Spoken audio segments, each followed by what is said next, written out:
Hello and welcome to Sport for Business, where we're joined today by Stephen Bradshaw. He is a director in the sports advisory team in Teneo. And Stephen is here to talk to us a little bit about the Olympics, about what it was, what it could be, what it means in commercial appeal as well. So you're very welcome to Sport for Business, Stephen. Thanks, Rob. Good to be here. Tell us a little bit about the commercial appeal that Tokyo 2020 will have had now in the immediate dust settling after the Games. Yeah, it's actually quite interesting. The Olympic Games, I suppose, is arguably the biggest show in town when it comes to audience numbers and sponsorship and commercial rights. And like if we look back from 2004, on average, the Games has actually been viewed by about 3.5 billion people across the globe, which actually makes it the most viewed sporting event in the world. But what we've missed from the Tokyo Games is that we didn't get a chance to really share those kind of moments together, and the moments that I suppose that we all loved during the London 2012. And as we talk about the commercials for Tokyo and the Olympics, I think it's important to note that there's a huge opportunity for the Paris 2024 Games. In actual fact, that it's so appealing that it could essentially become the Golden Games for us. And there's only 3 years away, so the run-in is better for brands and people, and everybody's on a high, obviously, from the Irish victories over the Games. But when you look at the commercials and the point of view, Rob, I think you need to look at it in two aspects. So we look at obviously the sponsorship aspect of it and the partnerships, but also the broadcast rights as well. So from a commercial perspective, the Tokyo Games has actually has been the most expensive Games ever. Now, some analysts are actually looking and saying that it'll actually exceed $20 billion in costs. When you look at that, the original bid back in 2013, when it was forecasted, was about 7.3 billion. So obviously there's been unprecedented times when it comes to the pandemic, but prior to the pandemic, the costs were actually running up to about 15 billion. So what does it say for future bids? And I think the International Olympic Committee understands, I suppose, the challenges that are faced with host cities looking to host future bids. But it's quite interesting to note that the cost associated with the Games has never ever come in budget outside of LA in 84, which was the first profitable Games. Now, but with respect to the sponsorship of the Olympics, the Olympic Committee have created a program which is known as the TOP program, or the Olympic Partner Program. And within this, it has been created to exclusively offer global companies an opportunity to become sponsors of the Olympic Games, and providing, I suppose, mass exposure for brands, considering the amount of people it can view. Now, some of these companies are well known to us. So you'd have 14 top global partners, and then you'd have over 60 local partners. And for the global partners, you're looking at the companies like Coca-Cola, Alibaba, Airbnb, Intel, Samsung, and P&G are in there too, but they're paying in excess of about $100 million per Olympic cycle. Now, it's quite interesting to see that, because these companies obviously are getting huge access, but to put it into context, the top sponsorship programs, the revenue for Tokyo has actually doubled what was achieved in London 2012. And it's roughly about 18% of revenue for the Games comes from the Olympic Partner Program. So this is actually likely to increase for Paris, and is likely to increase to the point where it could go in excess of 3 billion in the next cycle. And again, it's only 3 years. So what we know about the Olympic Games is that it costs more than originally planned when it comes to actually running the budget for the Games. But there will be a lot of pressure for Paris to actually maintain budget or stay close to the budget that they've bid for.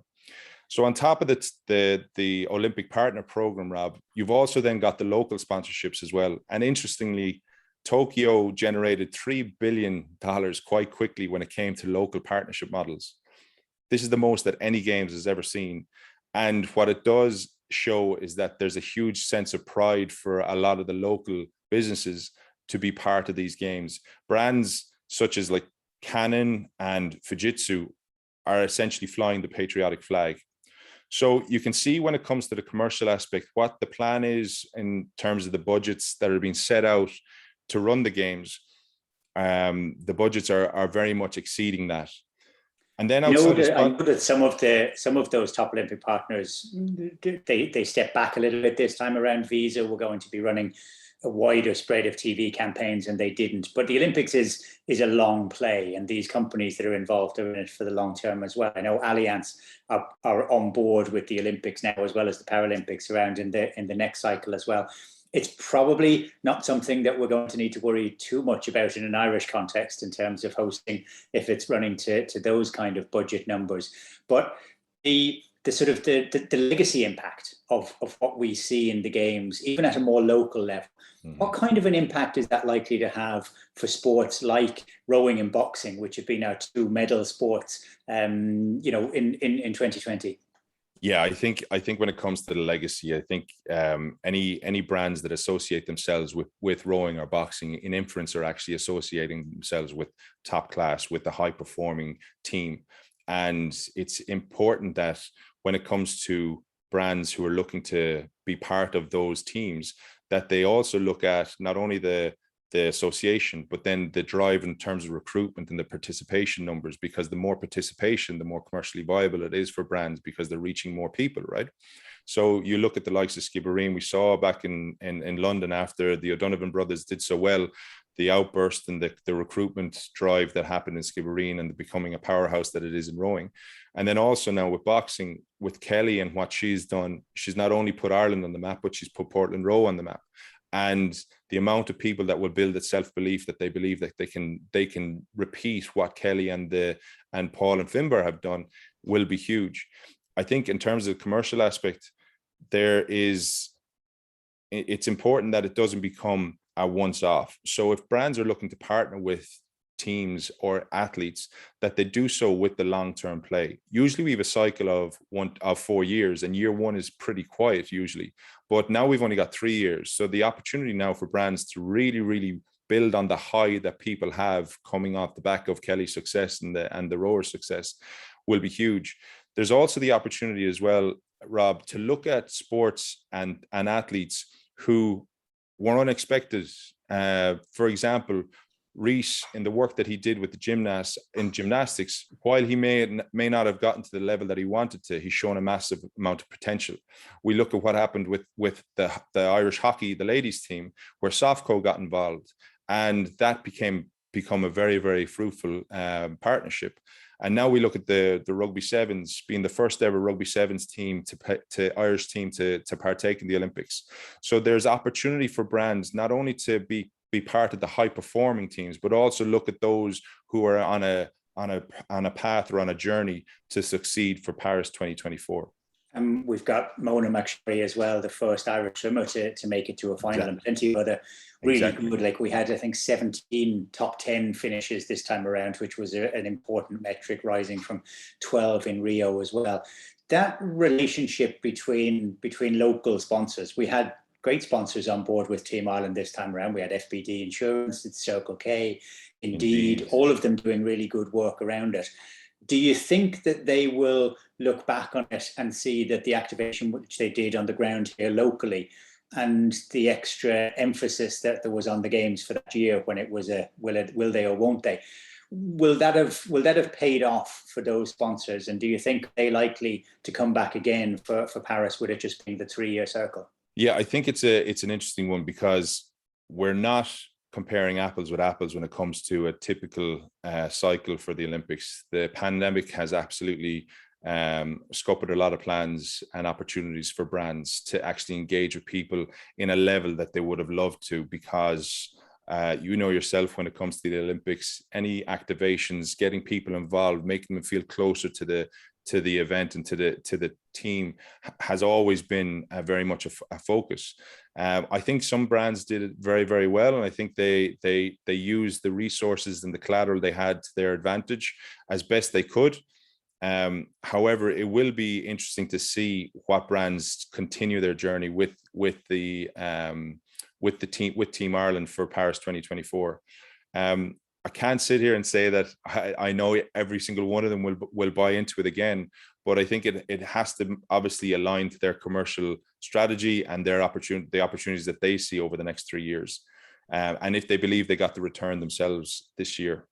Or indeed that they can actually implement all of those really good ideas and plans in Paris, which will be a totally different games. Yeah. Coming to the individual side of things, yeah. we saw how Paul and Gary O'Donovan, Annalise Murphy to an extent as well, were able to to make some waves within the commercial circle. They're all well represented. I think both Kellie and Paul are represented by Dave McHugh in Lineup SME. So I'm sure that Dave will be out there doing some good work on their behalf. What's the market like for tapping into an individual as opposed to the sport? I mean, they've both got big characters. They've all got big characters. Kellie in particular is an absolute standout in terms of the way she presents herself, the way that she represents her community and her people. And she's got a number of small deals at the moment. I saw her advertising wood-fired based pizza on a bus side in Dublin over the weekend. But what's the ceiling now for her as an individual to maybe counter the attraction of turning professional? Yeah, I think that's a really good question. And I think the opportunity is now for them to make the most of their success. We have spoken before and we've reported ourselves from Teneo that we believe that gold medalists could command six-figure figures when it comes to building long-term partnerships with brands. And that is very much down to not only their character, as you said, but the fact that they are high performers and they've reached such pinnacle and such heights. I think it's important for brands to associate themselves with any ambassador at all to make sure that their values are all aligned.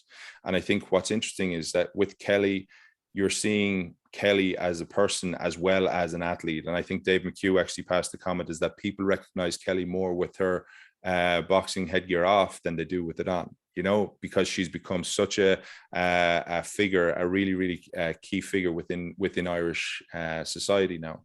But for me, I think it's about jumping on the high that is now the success of these individuals, but doing so with the right intent. So to build these long-term partnerships, not just one-off events, not just one-off activations, because that for me, I think is while it is great, I think for the athletes themselves, they work so hard to get to this level. Like even looking at one of the boxers who's had to go off and finance himself through credit union to be at the games so that he can maintain his position at the games. These athletes sacrifice so much. So I think having the right advisors, the likes of Dave McHugh, is so vital that they're advising the right way to maximize as much as they can as a result of their success. We looked at the O'Donovan brothers, like absolute characters. And I think there's a lot of learnings that they can take from the previous games. Now with Finbar and Paul having gone that little bit further, they can take the learnings that they had from 2012 and then utilize those learnings to maximize what their opportunities are in the future.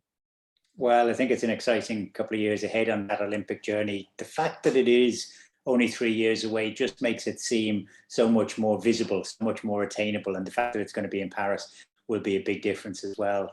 We'll allow Paul and Fintan and Kellie and all of the rest of the medal winners a chance to, as Kellie said, sit down on the sofa, listen to the radio and eat some scones. But the opportunity is there. And thanks a million, Stephen, for painting that picture of what it might look like for us. Yeah, I think what was lovely after seeing Kellie interviewed, she referred to the Lion King and the fact that it means no worries because she's reached the pinnacle of her sport. She has the opportunity now to make the most of it. And if she turns pro, I think she'd be hugely successful. I think there would be ultimately a fight between herself and Katie Taylor, which would drive huge audiences. But again, I think it showcases that she has the ability to either go pro or to go and defend her title in Paris 2024. And the future is bright because Kellie is showcasing to the rest of the country that if you believe in something and you have the right mentality and the right approach to drive yourself to it, you can achieve some great heights. And then brands and organizations that align themselves with those type of values and that type of sentiment will ultimately build huge brand affinity with people around the world and around the country, you know. As I say, that's great insight. Stephen Bradshaw from the sports advisory team in Teneo. Thanks very much. Thank you, Rob.